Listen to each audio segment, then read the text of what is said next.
Uma jovem mãe foi encontrada em sua própria casa em circunstâncias estranhas. A polícia iniciou uma investigação e rapidamente descobriu uma série de pistas bastante suspeitas. Apesar disso, eles não conseguiram encontrar provas suficientes para solucionar o caso e ele acabou sendo arquivado. Somente quase 60 anos depois, graças a um telefonema inesperado, houve uma reviravolta no caso, e a verdade finalmente veio à tona. Karen Snyder nasceu em 29 de julho de 1948, na pequena cidade americana de Cedar Lake, Indiana. Ela cresceu em uma família muito grande, com 2 irmãos e 3 irmãs. No ensino médio, Karen conheceu um rapaz chamado Paul, e eles decidiram se casar quando ela tinha apenas 17 anos. Logo depois, Karen engravidou e em 1966 eles tiveram uma filha. Apesar de Karen ter apenas 18 anos na época, ela e o marido estavam prontos para formar sua própria família. Eles se mudaram para uma cidade chamada Calumet City, que ficava no estado vizinho de Illinois e onde os pais de Paul moravam na época. A família se estabeleceu na mesma rua que eles, o que permitia que Paul visse seus pais com frequência e eles passassem tempo com a neta. Calumet City, com uma população de cerca de 25 mil habitantes, estava localizada nos subúrbios de Chicago e era considerada um lugar muito seguro para se viver. Karen passava a maior parte do tempo cuidando da filha, enquanto Paul trabalhava na ferrovia. Em 12 de novembro de 1966, o marido tentou várias vezes ligar para Karen do trabalho, mas ela não atendeu. Isso era estranho, pois ela deveria estar em casa e não podia ir a lugar nenhum, deixando sua filha de 2 meses sozinha. Por volta das 21h, os pais de Paul decidiram passar na casa deles, pois não conseguiam falar com Karen pelo telefone. Ninguém atendeu, eles não tinham uma chave reserva e não tentaram arrombar a porta. Então, depois de alguns minutos tentando chamar por Karen, os pais voltaram para casa e ligaram para o filho novamente. Paul começou a ficar preocupado e decidiu sair do trabalho mais cedo para verificar se estava tudo bem com sua esposa. Ao se aproximar da casa, o homem ficou ainda mais preocupado. Ele viu que a luz da varanda estava apagada e as persianas das janelas estavam fechadas. Isso era incomum, pois quando ele trabalhava no turno da noite, Karen sempre deixava a luz da varanda acesa para ele. A porta da frente estava destrancada, e ao entrar na sala de estar, Paul ficou aliviado ao encontrar sua filha de 2 meses. O homem começou a chamá-la pelo nome, olhando em cada cômodo. Quando Paul estava prestes a subir para o 2º andar, ele tentou acender a luz da escada, mas o interruptor não funcionou por algum motivo. Ele foi até o quarto deles, acendeu a lâmpada e uma cena de partir o coração se abriu diante dele. O quarto estava uma bagunça e havia sangue por toda parte no chão. Ele viu Karen, que não dava sinais de vida, e o homem imediatamente pensou que ela estava morta. Afastando-se do choque, Paul desceu as escadas, ligou para a polícia, pegou a filha e correu para a rua com ela. Enquanto ele esperava a chegada da polícia e da ambulância, seus pais saíram de casa e os viram com a filha de Karen. Mas assim que a mulher viu o corpo de Karen praticamente coberto de sangue, ela percebeu imediatamente que era tarde demais e que a menina não poderia ser salva. Logo depois, os paramédicos e a polícia chegaram. Os médicos só puderam declarar a morte de Karen e os investigadores começaram a examinar a cena do crime. Na fechadura da porta dos fundos da casa, eles encontraram arranhões superficiais que indicavam uma tentativa de arrombamento. No entanto, a porta ainda estava trancada. Aparentemente, o agressor tentou inicialmente entrar na casa dessa forma, mas não conseguiu arrombar a porta. Seguindo as pistas, eles descobriram que uma janela no porão estava quebrada e um rastro de sangue se estendia dela pela rua até a porta da frente. Os investigadores presumiram que, após a tentativa fracassada de arrombar a porta dos fundos, o criminoso decidiu entrar pelo porão e se cortou com os cacos de vidro, como também evidenciado pelos vestígios de sangue nos cacos. E o fato de o criminoso aparentemente não ter entrado no porão pela porta da frente indicava que ela estava destrancada, ou Karen a abriu para ele. Na sala de estar, eles encontraram ainda mais sangue e presumiram que foi ali que o criminoso atacou Karen. Provavelmente, ele a encontrou quando ela estava perto do berço da filha. Esse rastro de sangue levava da sala de estar para a escada, subia para o segundo andar e continuava pelo corredor até o quarto do casal, onde o corpo da vítima foi encontrado mais tarde. O quarto estava uma bagunça total. Além da enorme quantidade de sangue, muitas coisas estavam espalhadas e quebradas. Isso indicava que Karen tentou revidar e lutou por sua vida até o fim. Notavelmente, havia um telefone no quarto do casal, mas ele foi arrancado da parede. A polícia presumiu que Karen correu para lá antes do criminoso e tentou ligar para a polícia. Mas naquela época, o número único 911 ainda não existia, e a delegacia de polícia local tinha seu próprio número de telefone. Então, os detetives presumiram que a mulher poderia ter cometido um erro e discado o número errado às pressas. Os investigadores também encontraram uma lâmpada coberta de sangue no chão, que mais tarde descobriu-se ter sido desparafusada pelo criminoso. No entanto, a lógica por trás dessa ação permaneceu obscura. Talvez ele tenha desparafusado a lâmpada enquanto subia as escadas atrás de Karen, e isso lhe deu tempo para tentar ligar para a polícia. No banheiro do primeiro andar, a polícia encontrou uma pilha de roupas e vários itens ensanguentados. Havia um par de calças, um lençol e uma bucha. Os detetives presumiram que o assassino usou todos esses itens para limpar o sangue de suas mãos e roupas. Aparentemente, ele também tentou se limpar com a bucha ou tentou usá-la para limpar o sangue do chão para encobrir seus rastros. Mas, considerando a quantidade de sangue que havia por toda a casa, isso era claramente inútil. Depois de usar todos esses itens, o assassino os jogou no banheiro e fugiu da cena do crime. Assim, os investigadores sabiam que ele ficou na casa por algum tempo após o assassinato, mas eles não conseguiram determinar um prazo exato. Os detetives iniciaram a investigação e imediatamente descartaram a hipótese de um roubo que deu errado. Dos pertences, apenas a bolsa azul de Karen, que continha cerca de $50. E um dos abajures, que não tinha nenhum valor, haviam sumido. Os legistas encontraram 124 facadas no corpo de Karen, a maioria delas concentradas na área do peito. Essa brutalidade imediatamente sugeriu que o agressor poderia ter motivos pessoais. Os especialistas também determinaram o tipo aproximado de arma usada pelo agressor. Era uma faca com uma lâmina bastante estreita, semelhante a um estilete. No entanto, a polícia não encontrou essa arma nem dentro nem perto da casa.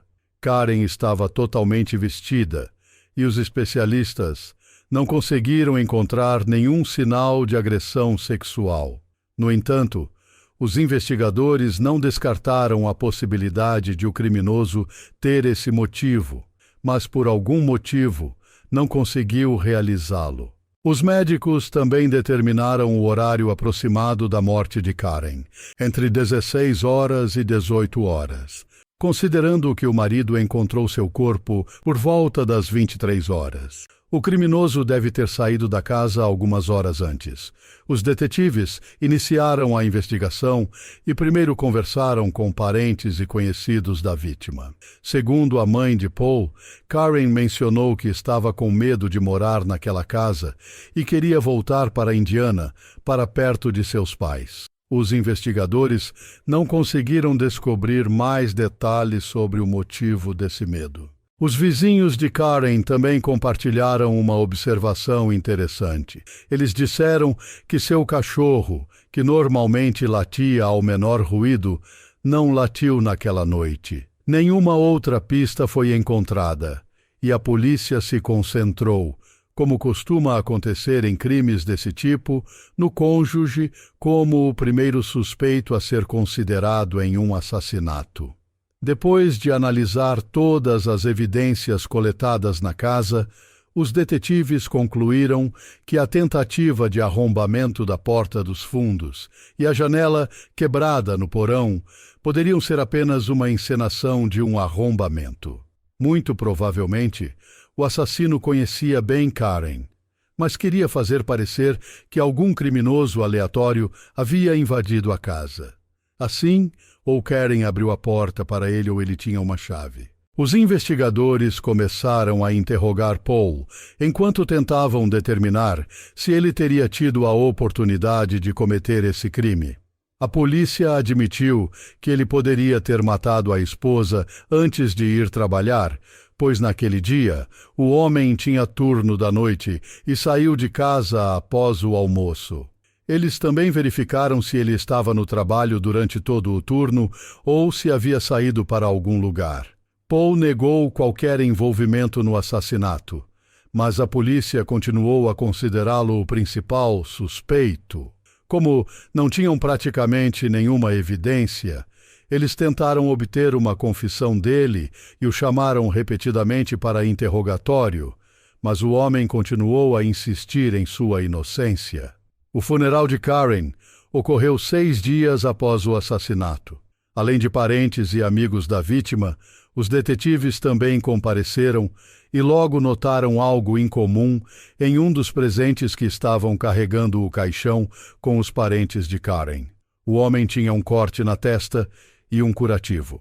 Eles descobriram que esse homem era um amigo de Paul e Karen chamado James. Ele trabalhava com o marido da vítima na ferrovia e também fazia alguns reparos em sua casa pouco antes do assassinato. Desse modo, Karen conhecia bem James e poderia ter aberto a porta para ele. Os detetives começaram a investigar James e logo descobriram que na noite do assassinato ele foi a um hospital local com ferimentos graves na mão e no rosto, onde recebeu pontos. Como nos lembramos, o criminoso se cortou com cacos de vidro ao quebrar a janela do porão. Como resultado, James se tornou o segundo suspeito. Os investigadores o levaram para interrogatório.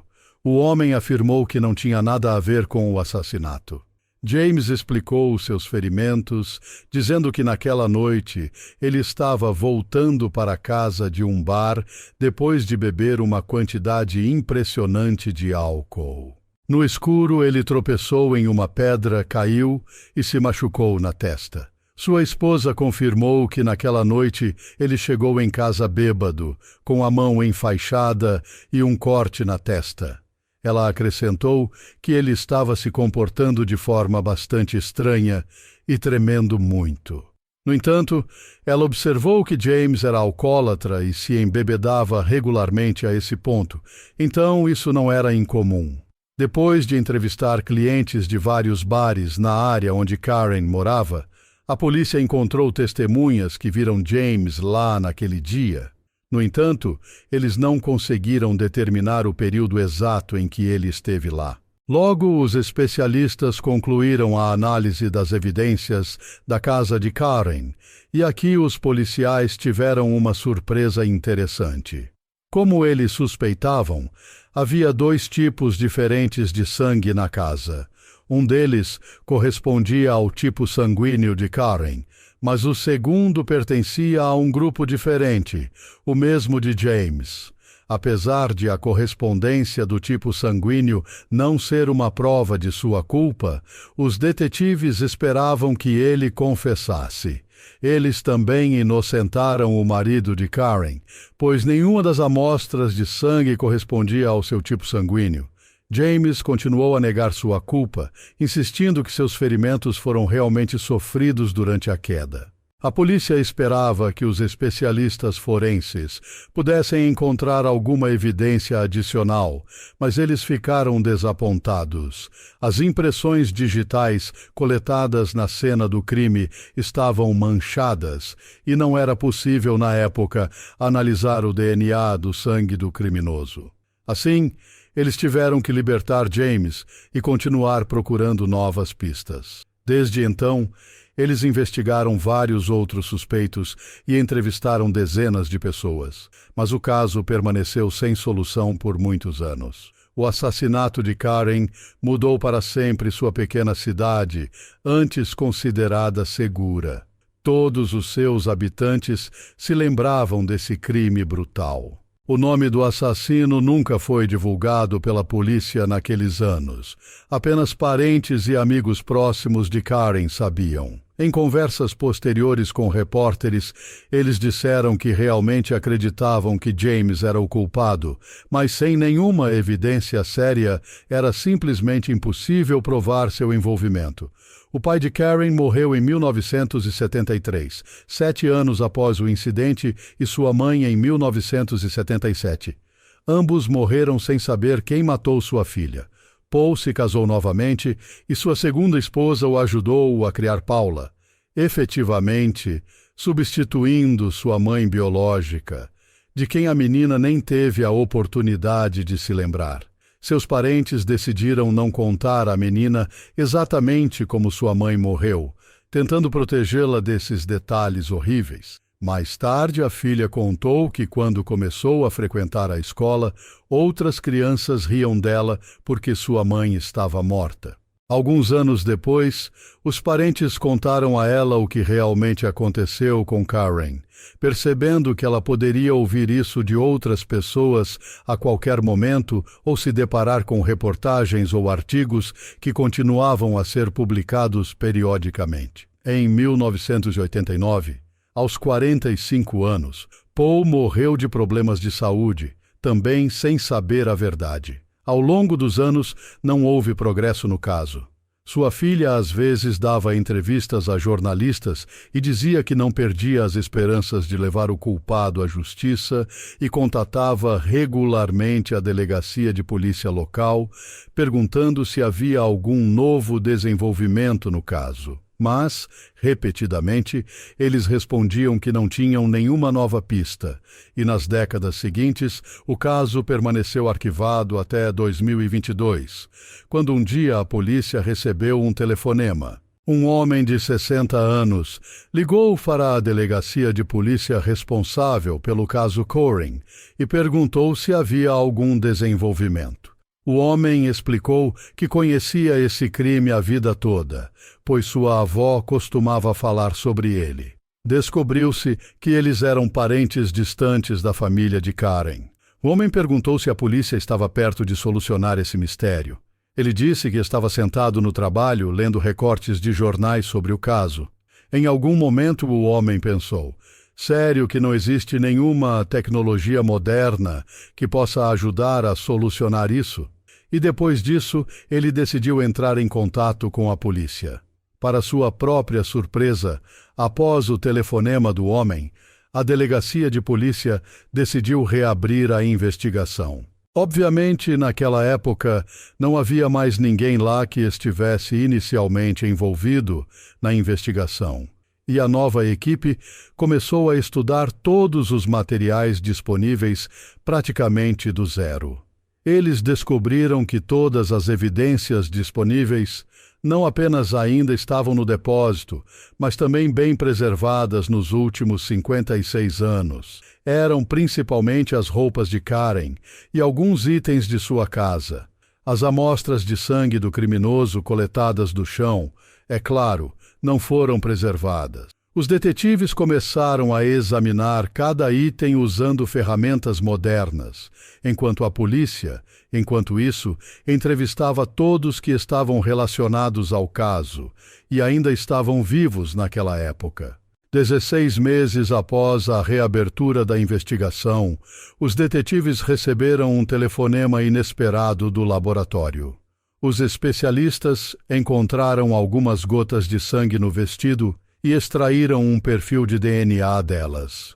Os detetives imediatamente foram ao juiz e obtiveram um mandado para coletar uma amostra de DNA do principal suspeito, James, que ainda estava vivo, apesar de já ter 76 anos e inicialmente ter mentido para eles sobre como se machucou. Em 29 de abril de 2024, eles foram até James novamente e o homem de 70 e poucos anos foi preso pelo assassinato. Quando lhe disseram sobre a correspondência de DNA, ele não negou nada e confessou o crime. Naquele momento, James admitiu que sabia a vida toda que seria pego mais cedo ou mais tarde. Depois que o homem foi acusado de assassinato em primeiro grau, o juiz o libertou sob fiança, devido à sua idade e várias doenças graves. Dado o estado de James, a probabilidade de ele tentar fugir foi considerada praticamente nula. O criminoso viveu em liberdade por mais de meio século. Quanto ao motivo, ele ainda permanece desconhecido. A primeira audiência no caso ocorreu no final de maio, e esses detalhes só devem se tornar conhecidos após o término do julgamento. De acordo com a versão atual, sobre a qual os jornalistas escrevem, James tinha sentimentos por Karen e tinha ciúmes do marido dela. Paul realmente estava sob a influência de muito álcool, o que pode tê-lo levado a cometer esse crime. Os parentes de Karen agradeceram aos detetives por finalmente conseguirem levar o homem à justiça. No entanto, mesmo que James viva para ver a prisão, é improvável que ele passe muito tempo lá devido aos seus problemas de saúde. A filha de Karen, que tinha 57 anos quando James foi preso, disse que recebeu o melhor telefonema de sua vida quando foi informada de que o assassino de sua mãe havia finalmente sido pego. Ela admitiu que não tinha mais esperanças e ficou muito surpresa ao saber que as evidências do caso estavam tão bem preservadas. Ela também admitiu que culpa James pela morte prematura de seu pai. Além de ter enfrentado o assassinato brutal de sua esposa, o homem teve quase certeza, pelo resto da vida, do envolvimento de seu amigo próximo, e achou muito difícil vê-lo continuar a viver em liberdade.